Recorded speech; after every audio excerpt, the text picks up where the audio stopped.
And some of you are probably wondering, why am I all dressed up? Were you wondering that? Every once in a while, I want to make my mom proud. No, well, that's part of it, you know. But the other thing is, I'm like I've said, I'm always going to thrift stores, and I'm very frugal, much like Ken Fletcher. I remember I have a Prius. I go to thrift. Did Ken? He went to thrift stores, right? Yeah. Are there thrift stores in heaven? I don't know. Anyway, Austin for Christmas, as I mentioned, he bought me a thing of almond roca, and that's gone, by the way. And then he also got me this really beautiful shirt that y'all saw, right? Gold with the flower, the black with the gold flowers. But he bought me this tie. Isn't that beautiful? It's the color that many of you are wearing. Yeah, matchy-matchy. It's not just any tie. This is Michael Kors. Right? How many of you ladies like, and well, I don't know, maybe men too, but there's purses, right? And from what I understand, women really like those purses. Yeah. So acknowledge this, please. Okay, thank you. All right. So that song that we sang, There Is a Fountain, it's heavy, but it's beautiful, isn't it? And it's a reality for those of us in Christ that our sins are washed all away. They are gone. They are removed as far as the east is from the west. And we're excited about it. When we come to celebrate the Lord and his mercy and his grace, it's because we're excited that we're forgiven, that his death worked. We don't come here to grovel.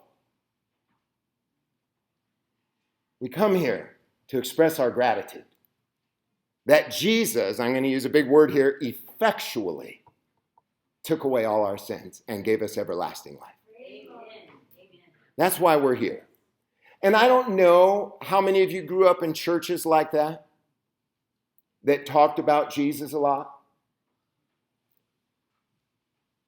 But I know for me, the greatest thing in life, Jimmy, is to know that I'm no different than Jimmy. I'm no different than Wally. I'm no different than Ed. Ed, if you had a hard life, yep. But the reality is all of us have had a hard life. Jesus came to forgive sin, and he did not fail. He did not fail. He intended to save his people from their sins, and it's the Christmas story. Again, you shall call his name Jesus, for he shall save his people. Amen? It's what we refer to as grace, or as some theologians say, sovereign grace. Crushed. You saw that word in the scripture reading, crushed. But I don't know if you really saw the context of that. What does that mean, crushed? We are not crushed. Christ was crushed. John Wesley said these words, and Christ is said to justify, a biblical legal term, justify, declare innocent, sinners meritoriously. In other words, God gives us grace by his own merit, not ours. We didn't earn it. That's the Greek word charis, which means undeserved favor. Charity. We talked about that. Because he purchases and procures it for us. Isn't that beautiful? He secured our salvation. He guaranteed it. Many, an innumerable company of all nations, for he shall satisfy. This is John Wesley, by the way, right? He shall satisfy the justice of God. He's speaking of Jesus by bearing the punishment for their sins. That's heavy. I'm not going to get punished. you're not going to get punished because Jesus was punished. That's a beautiful story. That's the greatest love story ever. There's no greater love. God demonstrates his love toward us, and that while we were yet sinners, Christ died for us. That is, as Wesley stated, and as Isaiah 53 clearly states, he was punished instead of me. He was punished instead of you. In fact, there's a scary statement in the Old Testament that Christ took care of, bringing about the New Testament or New Covenant. But it says, no sin will go unpunished. And Jesus is like, I love these people so much, I want to take it on me. And praise the Lord, John Wesley recognized that, and we do too. And what the scripture says, Isaiah 53, let's move our way through it. By the way, I have a wonderful clock up there that says 6:21. So, you've been running too long. Yeah, I know. No, actually, you guys showed up really early, so we've got a long way to go. If someone could, at 10:25, just go chop. Okay? Who has believed what we have heard, and to whom has the arm of the Lord been revealed? For he, Jesus, grew up before him like a young plant. Mind you, this is 700 years before Jesus. A prophecy. And like a root out of a dry ground, he had no form or majesty that we should look at him. And some people take that to mean his personal appearance. Some people say, well, he wasn't a good-looking man. But it probably has more to do with his holiness. The Bible says we love darkness rather than light. And so Jesus reaches in and reveals himself to us. As it says, who has believed what we have heard, and to whom has the arm of the Lord been revealed? He had no form or majesty that we should look at him, nothing in his appearance that we should desire him. He was despised. Now notice the contrasts. What happened to him and our view. How we viewed him by nature, okay? He was despised and rejected by others, a man of suffering and acquainted with grief, our griefs, as we're going to see, and infirmity, and as one from whom others hide their faces, he was despised. One translation says, we hid, as it were, our faces from him. Ew, sick, gross. Blood. I ask people all the time who are believers, why would you believe in the Lord who would die such a cruel death? Why? We hid our faces. He's despised. We held him of no account, or as one translation says, we did not esteem him. Surely he has borne our infirmities. That he carried them. He carried our infirmities. That's our sin, Psalm 103. And carried our diseases. It's just a metaphor referring to the condition of our heart. It was a disease. It was sin sickness, right? This is not a depressing sermon, I promise you. I promise. This is beautiful news. It's the only way I keep living. I swear to you. I don't think I could love my mom or my son enough to keep on living this physical life if I didn't have Jesus. Sorry, Austin, but that's the truth.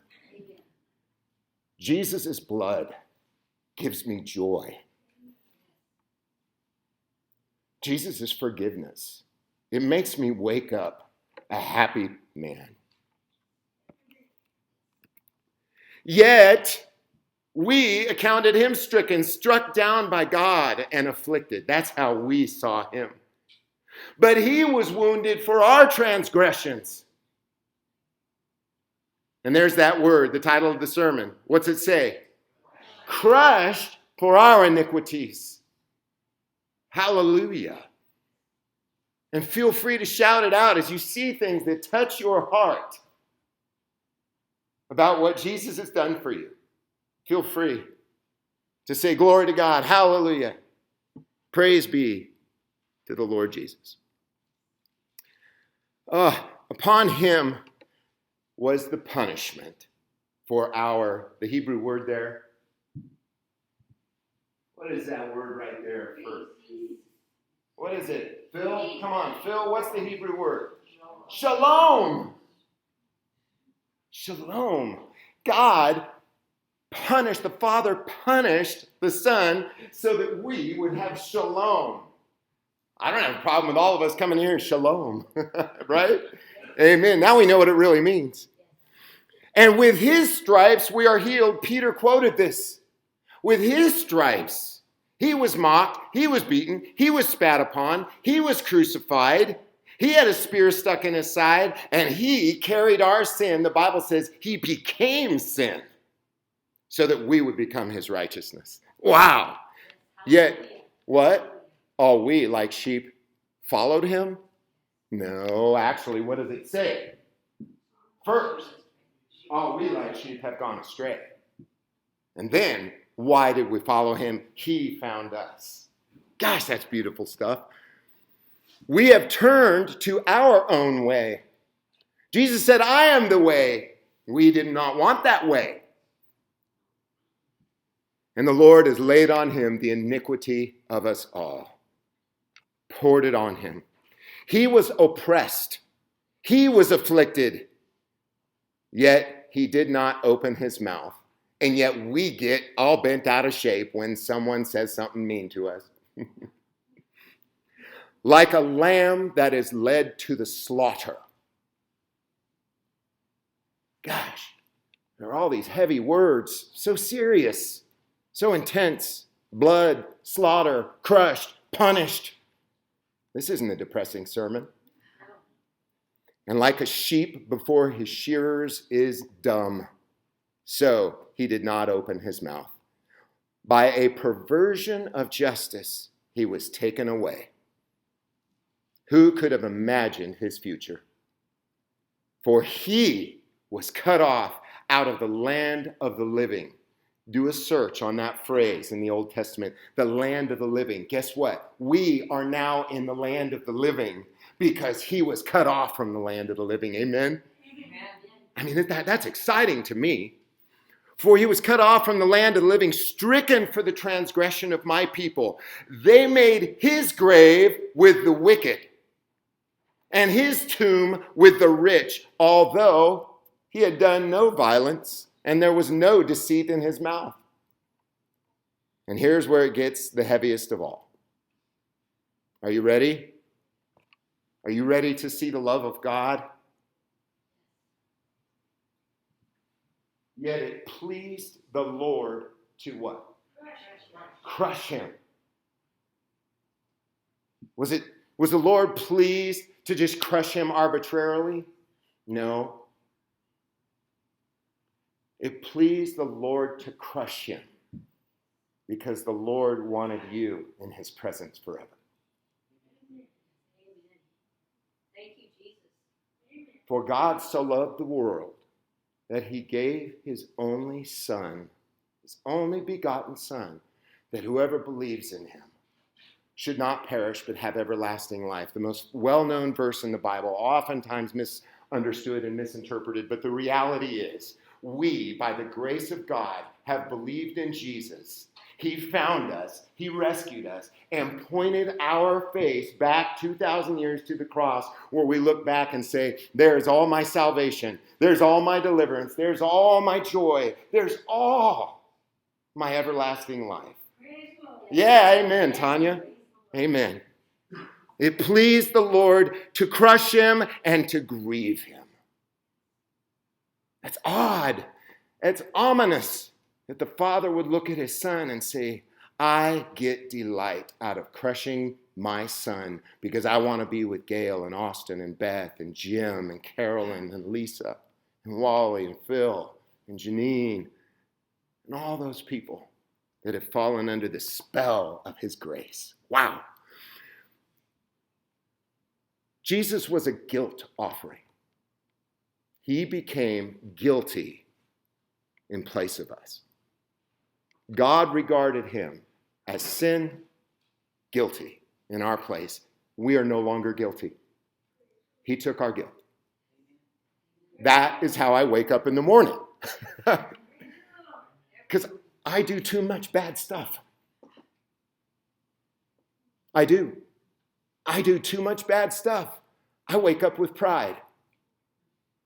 Jesus was crucified for my pride. He shall see his seed and shall prolong his days. You are his seed. Amen. We are his offspring, the children of God. He looked at you and said, yep, I am glad to send my only son because I get those people forever. He purchased you. You know, the Bible says you are bought with a what? Price. You are bought with a price, the precious blood of Jesus. He shall see his seed, he shall prolong his days, and the will of the Lord will prosper in his hand. Watch this. This is so ominous. He shall see of the Father, looking down at God the Son. He shall see of the travail. One translation says anguish. He shall see of the travail of his soul and shall be what? Satisfied. God said the payment is made. Now I can accept all those people. All right, I'll finish this up. By his knowledge shall my righteous servant justify many. You're justified. And he shall bear their iniquities. Your iniquities are gone. Therefore I will allot him a portion with the great, and he shall divide the spoil with the strong. We are rich in Jesus. Amen. Because he poured out his soul unto death and was numbered with the transgressors. Jesus was considered a sinner.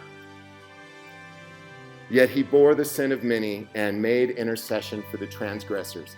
He prayed for you and continues to pray for you.